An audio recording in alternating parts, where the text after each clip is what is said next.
Oui, alors en fait, pour moi, tout s'est joué un peu dans ma dernière année d'études que j'ai passée à Berlin. Donc j'ai fait à l'époque, ce qui s'appelait l'option internationale, donc la 4e année, à l'étranger.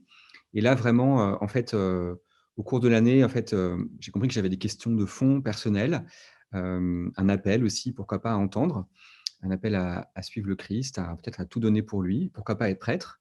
C'est venu comme une question pendant l'année et donc à la fin de ma scolarité, en fait, j'ai choisi de faire une année de pause, une année de césure pour discerner, en fait, ma vocation. Alors, je me rappelle bien d'être arrivé à l'entretien, de fin d'année au séminaire de synthèse. Il fallait présenter donc un projet de carrière et là, j'avais l'oral, le jury qui était devant moi et je me suis dit: «Ils vont me prendre pour une espèce de fou, de rêveur», qui vont me dire: «Mais vous comprenez le marché du travail», et cetera. Et donc j'ai dit: «Bah, voilà, mon projet, c'est les médias, ça me passionne, le journalisme et cetera, mais d'abord j'ai d'autres questions et puis j'ai envie de me poser, dans une abbaye». Et alors là, à ma grande surprise, les 2 personnes, donc il y avait un prof qui me connaissait un peu, qui me connaissait bien même et qui avait lui-même un parcours un peu atypique, qui m'a dit: «Mais c'est super, allez-y, prenez ce temps». Et puis un responsable d'un cabinet de recrutement qui m'a dit: «Écoutez, je vois tellement de gens qui, à 50 ans, viennent me voir en disant: "Oh, j'ai pas fait ce que je voulais de ma vie, en fait, voilà. Mais à 50 ans, je redémarre, je lance un nouveau projet de carrière", et cetera. Il dit: «Donc allez-y, je vous en prie, allez-y, prenez cette année pour vous, pour, orienter votre projet». Donc hem, voilà, donc moi, juste après, à la rentrée, j'ai fait cette formation et donc après mon appel, ma vocation, je l'ai entendu dans l'année, cet appel à être prêtre dans une communauté, la communauté du chemin neuf. Et puis après, les choses se sont précisées pour, aussi, ce qui était cet appel de fond dans les médias aussi, donc être prêtre dans les médias.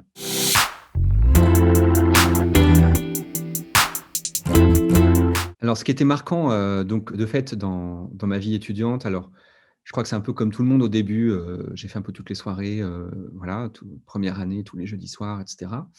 Hem Et puis après, peu à peu, bon, de voir qu'au fond, il y a aussi des amitiés qui se créent et puis, aussi autour de certains projets. Donc moi, ça a été pas mal le journal de l'école et il y a eu un événement important aussi qui était, à la fin de ma 2e année, les Journées mondiales de la jeunesse à Paris. Donc il rassemblait plein de jeunes chrétiens et à la rentrée, on a décidé avec quelques amis de lancer une antenne de l'aumônerie étudiante, en fait, dans l'école. Ça s'appelle Chrétiens en grande école. Et donc, ma 3e année, du coup, à Angers, a été aussi marquée par, cet engagement et ce désir de partager la foi avec d'autres, et donc, notamment avec un ami de la promo en dessous, qui est devenu prêtre lui aussi. Et d'ailleurs, dans ma promo, il y a un autre prêtre. Donc, heu, c'était étonnant de voir ça, en fait, donc il y avait quand même un certain nombre aussi de jeunes qui avaient voilà, qui étaient engagés dans la foi ou qui justement, en fait, avaient des questions aussi. Et donc on a fait aussi dans cette 3e année, à la fois j'avais mes engagements dans l'école, donc j'étais aussi, je sais pas, je travaillais pour la junior entreprise aussi, pour des projets, et cetera. Et puis, en même temps, ces soirées qu'on avait organisées, avec, Chrétiens en grande école, ça nous a beaucoup nourris plusieurs et moi je crois que ça a été un peu aussi le terreau pour la suite.